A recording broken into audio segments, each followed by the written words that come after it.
divide with 3 on both sides. ఈ ఎక్స్ప్రెషన్ని divide with 3 on both sides.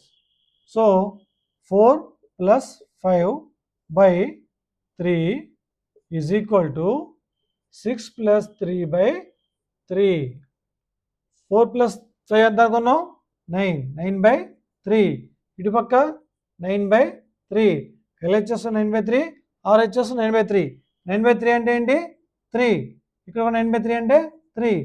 Is are same. 3 3 సేమా కదా? Is equal రాసుకోవచ్చా రాసుకోకూడదా? అంటే మనం డివైడ్ చేసినా కూడా ఈజ్ ఈక్వల్ టు రాసుకోవచ్చు.